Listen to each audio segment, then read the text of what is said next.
আপন ঠিকানায় ছুটছে মানুষ, লঞ্চে উপচে পড়া ভিড়, ট্রেনেও যাত্রী বোঝাই, সড়কে বেড়েছে যানবাহনের চাপ। ঢাকা টাঙ্গাইল মহাসড়কে প্রায় 10 কিলোমিটার যানজট। বাড়িতে যাচ্ছি, বাবা মার সাথে ঈদ করব। লোকজন সবাই এই লঞ্চেই বেশিরভাগ মানুষ আসে। অনেক ভালো জার্নি হচ্ছে আর কি। কমলাপুর থেকে এমনভাবে ওটা ব্লক করা হয়েছে, আপনার বিন্দু মাত্র 2টা মানুষ যাওয়ার অপশন নাই ওই জায়গায়। 4 ঘন্টা 4.5 ঘন্টা ধরে রাস্তায় এইটুকু। আধা ঘন্টার রাস্তা 4-5 ঘন্টা লাগতেছে। দর কষাকষিতে ব্যস্ত ক্রেতা বিক্রেতা। সারা দেশে জমজমাট কোরবানি পশুর হাট, মাঝারি আকারের গরুতে ক্রেতার আকর্ষণ। মিডিয়াম সাইজের গরু কেনার ইচ্ছা, গরুর কালেকশন মোটামুটি ভাবেই আছে, কিন্তু দামটা একটু বেশি। অন্যান্য বছর তুলনায় মনে হয় যে গরুর দাম এবার কম। ঢাকা শহরে একদিন আগে বেশি বেচাকিনি হয়। দেখতে আছেন মোটামুটি কিনতে আছে। দেখছিলেন প্রধান শিরোনাম। রাত 11টার সময় সঙ্গে আছি আমি ইয়াসমিন অনন্যা। এবার অন্যান্য শীর্ষ সংবাদ। বঙ্গবন্ধু ও জাতীয় 4 নেতার মুক্তিযোদ্ধার মর্যাদা বাতিলের খবর সঠিক নয় জানালেন উপদেষ্টা। ভুল তথ্য দিয়ে মানুষকে বিভ্রান্ত করলে ব্যবস্থার হুঁশিয়ারি প্রেস উইংয়ের। দাঁড়িপাল্লা প্রতীকও ফিরে পাচ্ছে জামায়াতে ইসলামী, একমত হয়েছে ইসি। ইশরাক ইস্যুতে আর কিছু করার নেই, কমিশনের সিদ্ধান্ত স্থানীয় সরকারের, বললেন সানাউল্লাহ। প্রধান উপদেষ্টার লন্ডন সফরে গুরুত্ব পাবে পাচার হওয়া অর্থ পুনরুদ্ধার। কুকের সঙ্গে সাক্ষাতে বাণিজ্য নিয়েও আলোচনা। রোহিঙ্গা ইস্যুতেও সহযোগিতা চাইবে ঢাকা।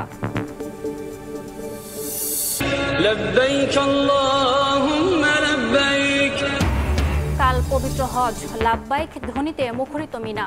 তাবুর শহরে লাখ লাখ মুসল্লি সারা রাত অবস্থানের পর বাদ ফজর আরাফাতের ময়দানে যাত্রা।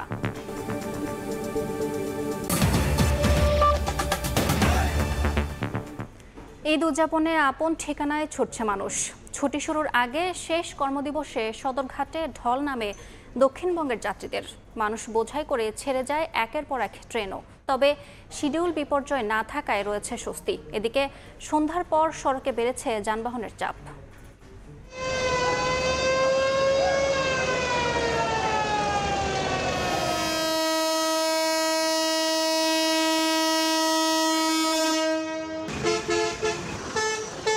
কর্মব্যস্ত জীবনকে ছুটি দিয়ে প্রিয়জনের পানে ছুটে চলা শুধু ধর্মীয় উৎসবের জন্য নয়, এ এক পরিবার সামাজিক সম্মেলনের প্রস্তুতি।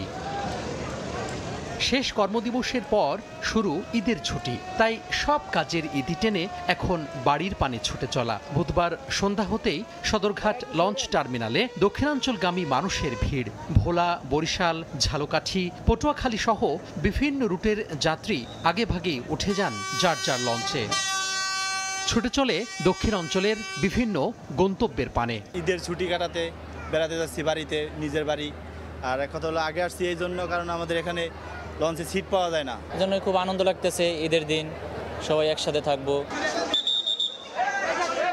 সন্ধ্যার পর রেলপথের যাত্রীরাও ভিড় করেন কমলাপুর ও বিমানবন্দর স্টেশনে। প্ল্যাটফর্মে ট্রেন আসা মাত্রই হুমড়ি খেয়ে পড়েন সবাই।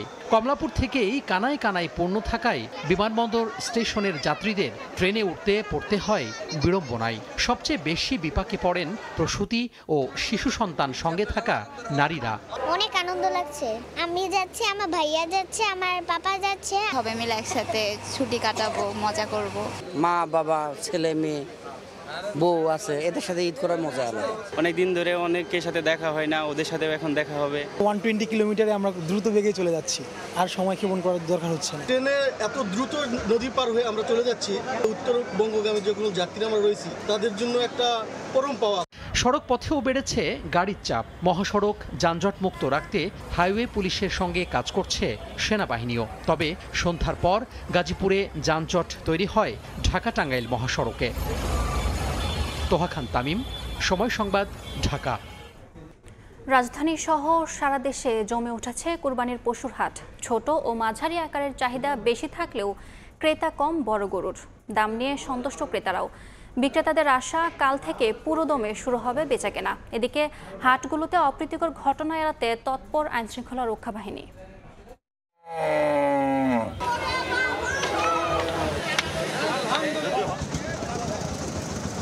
দুদিন পরই ঈদুল আজহা। শেষ মুহূর্তে জমে উঠেছে গ্রামগঞ্জ, বন্দর শহরের কোরবানির পশুর হাটগুলো। সাধ্যের মধ্যে সেরা পশু কিনতে ঘুরছেন ক্রেতারা।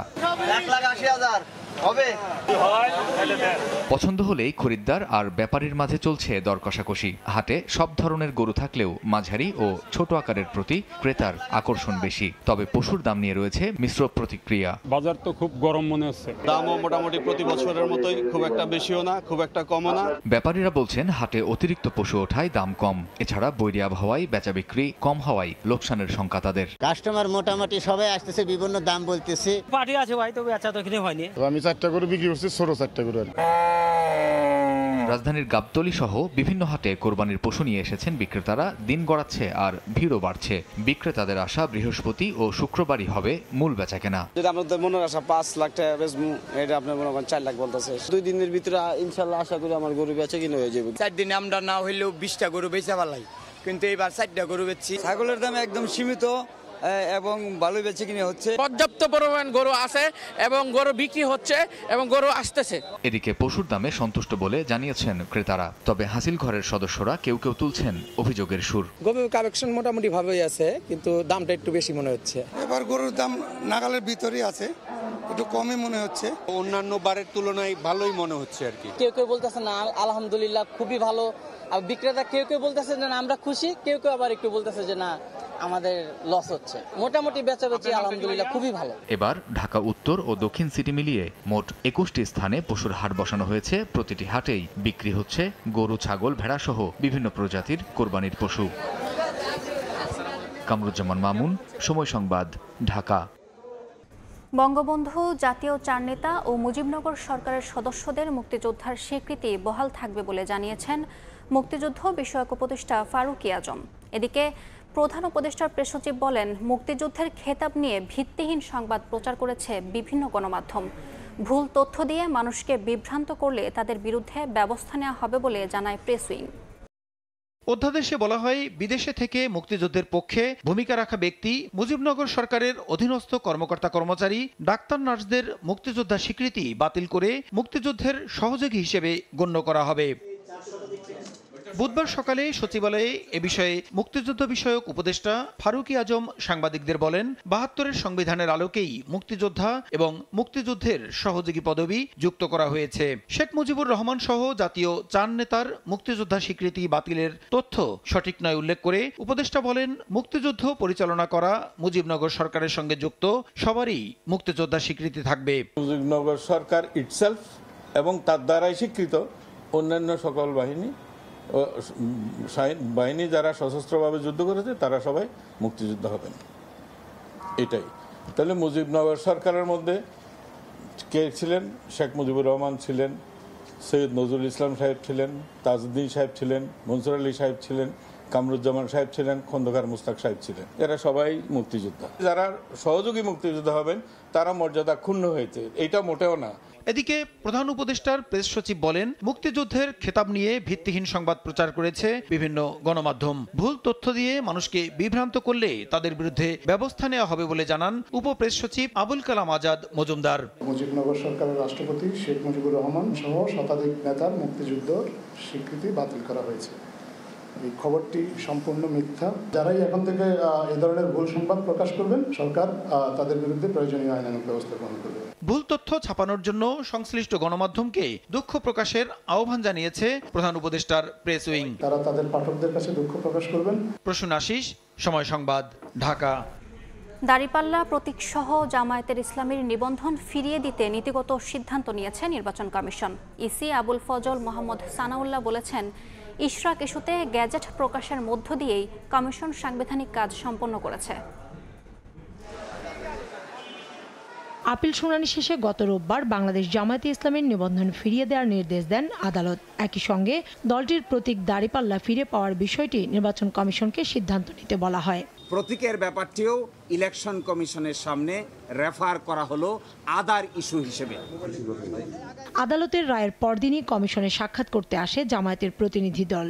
ইসিকে চিঠি দেয় দাঁড়িপাল্লা প্রতীক সহ দলের নিবন্ধন ফিরিয়ে দিতে। বুধবার জামাতের নিবন্ধন এবং ঢাকা দক্ষিণ সিটি মেয়রের বিষয়সহ কয়েকটি বিষয় নিয়ে বৈঠকে বসে নির্বাচন কমিশন। বৈঠক শেষে কমিশনের সিদ্ধান্ত জানান নির্বাচন কমিশনার আবুল ফজল মোহাম্মদ সানাউল্লাহ। বলেন, দাঁড়িপাল্লা প্রতীক সহ জামাতের নিবন্ধন ফিরিয়ে দিতে নীতিগত সিদ্ধান্ত নিয়েছে ইসি। সবকিছু বিবেচনায় নিয়ে নির্বাচন কমিশন নীতিগতভাবে সিদ্ধান্ত নিয়েছে যে জামাতে ইসলামের দাঁড়িপাল্লা যে দলীয় প্রতীকটি ছিল সেই প্রতীকটা ফেরত দেওয়া হবে, তারা ফেরত পাবেন। অর্থাৎ তারা তাদের দলীয় নিবন্ধন এবং দলীয় প্রতীক দুটি ফেরত পাবেন। কমিশনার বলেন, তফসিল থেকে গেজেট প্রকাশ করা পর্যন্ত নির্বাচন কমিশনের কাজ, তাই ইশরাকের গেজেট প্রকাশের মধ্য দিয়ে প্রতিষ্ঠানটির সাংবিধানিক দায়িত্ব শেষ করেছে ইসি। নির্বাচন প্রসেস শুরু হয় নোটিফিকেশনের মাধ্যমে তথা তফসিল ঘোষণার মাধ্যমে এবং সম্পন্ন হয় গেজেট পাবলিকেশনের মাধ্যমে। বিধায় আমরা মনে করি যে নির্বাচন কমিশন তার দায়িত্ব সম্পন্ন করেছে এবং গেজেট যেহেতু সেট অ্যাসাইড করা হয় নাই, গেজেট বহাল আছে। কমিশনার জানান, গেজেট করার পর স্থানীয় সরকার মন্ত্রণালয়ে পরবর্তী ব্যবস্থা নেওয়ার জন্য ইসি থেকে চিঠি পাঠানো হয়। সেই গেজেট এখনো বহাল রয়েছে বলেও জানান তিনি। যে আইনি বিষয়টি ছিল কাউসার চৌধুরী কুমু, সময় সংবাদ, ঢাকা। এ মাসে নিবন্ধনের জন্য এনসিপি নির্বাচন কমিশনে যাবে জানিয়ে দলটির আহ্বায়ক নাহিদ ইসলাম বলেছেন, জনগণকে সঙ্গে নিয়ে এগিয়ে যাওয়াই তাদের মূল উদ্দেশ্য। বিকেলে রাজধানীতে দলের কেন্দ্রীয় কার্যালয়ে সংবাদ সম্মেলনে একথা বলেন নাহিদ ইসলাম। দলের আর্থিক স্বচ্ছতা ও জবাবদিহিতা নিশ্চিত করতে ওয়েবসাইট প্রকাশ করেছে জাতীয় নাগরিক পার্টি। সংবাদ সম্মেলনে দলটির নেতারা জানান, ওয়েবসাইটের মধ্য দিয়ে ব্যাংকিং এবং মোবাইল ব্যাংকিং ব্যবহার করে পার্টির সদস্যরা এবং সমর্থকরা আর্থিক অনুদান দিতে পারবেন এবং এর হিসেব সরাসরি দেখতে পারবেন। আমাদের আর্থিক পরিস্থিতির বিষয়ে আমরা চূড়ান্ত সিদ্ধান্ত গ্রহণ। নির্বাচন কমিশনের কাছে আমরা যখন রেজিস্ট্রেশন নিতে যাব, আমাদের এই মাসে সকল কাগজপত্র জমা হবে। যেহেতু আমাদের দল একটা এখন প্রাতিষ্ঠানিক রূপে যাচ্ছে, রেজিস্ট্রেশন আমরা আশা করি আমরা দ্রুত সময়ের মধ্যে পাবো। সামগ্রিক দেশের রাজনৈতিক সংস্কৃতি পরিবর্তন করতে হলে অন্য দলগুলোতেও এই আর্থিক স্বচ্ছতার বিষয়টি নিয়ে আসতে হবে এবং নির্বাচন কমিশনকে এটার জন্য কঠোর হইতে হবে। donate.ncppt.org এই ওয়েবসাইটের মধ্য দিয়ে ব্যাংকিং সিস্টেমে এবং মোবাইল ব্যাংকিং সিস্টেমের মধ্য দিয়েও আমাদের শুভাকাঙ্ক্ষীগণ, আমাদের সদস্যগণ জাতীয় নাগরিক পার্টি এনসিপির জন্য আর্থিক অনুদান প্রদান করতে পারবেন। প্রধান উপদেষ্টার লন্ডন সফরে পাচার হওয়া অর্থ পুনরুদ্ধারের বিষয়টি গুরুত্ব পাবে বলে জানালেন ভারপ্রাপ্ত পররাষ্ট্র সচিব রুহুল আলম সিদ্দিকী। সফরে রোহিঙ্গা ইস্যুতেও সহযোগিতা চাওয়া হবে বলেও জানান তিনি। এদিকে সকালে যমুনায় ডক্টর ইউনূসের সঙ্গে সাক্ষাৎ করেন বাংলাদেশে নিযুক্ত British high commissioner Sarah Cook. আগামী 9 জুন প্রধান উপদেষ্টা যুক্তরাজ্য সফরের আগে বুধবার সকালে রাষ্ট্রীয় অতিথি ভবন যমুনায় ডক্টর ইউনূসের সঙ্গে সাক্ষাৎ করেন বাংলাদেশে নিযুক্ত British high commissioner Sarah Cook. এ সময় তাদের মধ্যে বাণিজ্য, বিনিয়োগ, বিমান চলাচল সহযোগিতা, অভিবাসন ও বাংলাদেশ থেকে পাচারকৃত অর্থ ফিরিয়ে আনার ব্যাপারে আলোচনা হয়। এদিন বিকেলে পররাষ্ট্র মন্ত্রণালয়ে প্রধান উপদেষ্টার আসন্ন যুক্তরাজ্য সফর নিয়ে সংবাদ সম্মেলন করেন ভারপ্রাপ্ত পররাষ্ট্র সচিব রুহুল আলম সিদ্দিকী। জানান, দুদেশের সম্পর্ক উন্নয়নে সফরটি গুরুত্বপূর্ণ হলেও জোর দেয়া হবে পাচারকৃত অর্থ পুনরুদ্ধারে, আর তাই সফর সঙ্গী হবেন বাংলাদেশ ব্যাংকের গভর্নর এবং দুদক মহাপরিচালক। ব্যক্তির বিষয়ে যত না বেশি পদক্ষেপ নিয়েছি বা নিচ্ছি, তার চেয়ে বেশি আমাদের পাচার হয়ে যাওয়া অর্থ উদ্ধার করাটাই বেশি জরুরি আমরা মনে করছি। যে সমস্ত দেশে বাংলাদেশি অর্থ পাচার করা হয়েছে, সবগুলো দেশের সাথে একই সাথে MLAT এবং MLR নিয়ে কাজ করছি। রোহিঙ্গা সমস্যা সমাধানে ঢাকার পক্ষ থেকে লন্ডনের সহযোগিতা চাওয়া হবে বলেও জানান রুহুল আলম সিদ্দিকী। রোহিঙ্গা আমরা এখানে, আপনারা জানেন যে 1 মিলিয়নের বেশি রোহিঙ্গা আছে এবং তাদেরকে এখানে মেইনটেইন করা অনেক খরচের এবং অর্থের প্রয়োজন হয়। সেই ক্ষেত্রে আমরা যুক্তরাজ্যের কাছে বিশেষ সহায়তা চাইব, আর তাদেরকে ফেরত পাঠানোর জন্য, রোহিঙ্গাদেরকে ফেরত পাঠানোর জন্য আমরা এই সফরের সময় সহায়তা চাইব। সফরকালে বিএনপির ভারপ্রাপ্ত চেয়ারম্যান তারেক রহমানের সঙ্গে প্রধান উপদেষ্টার সাক্ষাৎ হবে কিনা এ সম্পর্কে অবগত নন বলেও জানান তিনি। রাজনৈতিক নেতৃবর্গের কথা বলা আছে, ওটা মূলত মানে ইউকের রাজনৈতিক দলের নেতৃবর্গ। রৌনক নিয়ন্তা, সময় সংবাদ, ঢাকা। মানবিক করিডোর বাস্তবায়নে বাংলাদেশ ও মিয়ানমারের আনুষ্ঠানিক সম্মতি প্রয়োজন। সেটি হলেই কেবল জাতিসংঘ সহায়তা করতে পারে বলে মন্তব্য করেছেন ঢাকায় নিযুক্ত জাতিসংঘের আবাসিক সমন্বয়কারী গোয়েন লুইস। জাতীয় প্রেস ক্লাবে ডিপ্লোম্যাটিক করেসপন্ডেন্স অ্যাসোসিয়েশন বাংলাদেশের আয়োজিত ডিক্যাপ টক শীর্ষক আলোচনা সভা অনুষ্ঠিত হয়। সকালে এ অনুষ্ঠানে এসে বাংলাদেশের বর্তমান পরিস্থিতি, বাংলাদেশ ও মিয়ানমারের সম্পর্ক নিয়ে বক্তব্য রাখেন ঢাকায় নিযুক্ত জাতিসংঘের আবাসিক সমন্বয়ক গোয়েন লুইস। অনুষ্ঠানে সাংবাদিকদের প্রশ্নের উত্তরে তিনি বলেন, মানবিক করিডোর বাস্তবায়নে বাংলাদেশ ও মিয়ানমারের আনুষ্ঠানিক সম্মতি প্রয়োজন। Humanitarian corridor is quite a formal legal, requires agreement between sovereign states. So it requires the government of Bangladesh and the Myanmar counterparts and potentially any other groups that are involved to agree formally. If there's an agreement, the UN can support, but that agreement, as I understand it, has not been established as yet. এদিকে বাংলাদেশে জাতীয় নির্বাচন নিয়ে এক প্রশ্নের জবাবে তিনি বলেন, নির্বাচন আগে নাকি সংস্কার আগে এটা বাংলাদেশের জনগণ, সরকার ও রাজনৈতিক দল ঠিক করবে। Participation and inclusion of all political parties is something that prevents very polarized positions and potentially unrest. ঐকমত্য কমিশনের কাজের প্রশংসা করে গোয়েন লুইস বলেন, জাতিসংঘ মনে করে সুষ্ঠু ও অবাধ নির্বাচন নিশ্চিতে এটি সহায়তা করবে। I'm quite impressed by the consensus commission. Ayesha Siddique Samia, সময় সংবাদ, ঢাকা। নতুন বাজেট একমুখী ও অংশগ্রহণহীন বলে মন্তব্য করেছেন বিএনপির স্থায়ী কমিটির সদস্য আমির খসরু মাহমুদ চৌধুরী।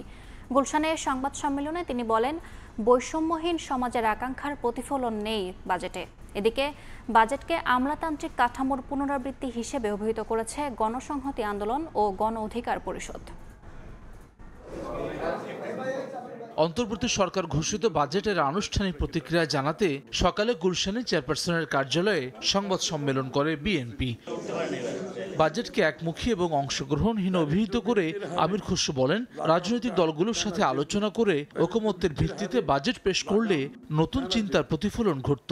ন্যূনতম জাতীয় ঐকমত্য স্থাপনের মাধ্যমে বাজেট প্রণয়ন করবে।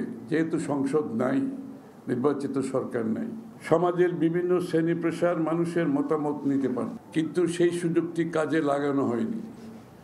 বাজেট প্রণয়ন একমুখী, অংশগ্রহণহীন ও গতানুগতিক ধারার হতো, নতুন চিন্তার প্রতিফলন ঘটত। জনগণের ভোটে নির্বাচিত হয়ে সরকার গঠনের পর প্রথম 180 দিনের মধ্যে আমাদের লক্ষ্য ও পরিকল্পনা নির্বাচনের আগেই নির্ধারণ করা হবে। এদিকে একই ইস্যুতে আলাদা সংবাদ সম্মেলন করেছে গণসংহতি আন্দোলন এবং গণ অধিকার পরিষদ। এবারের বাজেটেও বিদেশ নির্ভরতা কমানো যায়নি। দুর্ভাগ্যবশত আমরা দেখছি যে বাজেট সেই গতানুগতিক এবং পুরনো চিন্তার একেবারে ধারাবাহিকতা। বাজেটে শিক্ষা ও চিকিৎসা খাতে বরাদ্দ কমানোই ক্ষোভ জানায় গণ অধিকার পরিষদ। শিক্ষা খাতে 20% বরাদ্দের দাবি জানায় দলটি। হাসান ওয়ালি, সময় সংবাদ, ঢাকা। এদিকে বাজেট নিয়ে সবার প্রতিক্রিয়া ঈদের পর পর্যালোচনা করা হবে বলে জানিয়েছেন অর্থ উপদেষ্টা ডক্টর সালেউদ্দিন আহমেদ। বলেন, 22 জুন উপদেষ্টা পরিষদের বৈঠকে পাশ হবে বাজেট। দুপুরে ক্রয় সংক্রান্ত কমিটির বৈঠক শেষে কথা বলেন তিনি।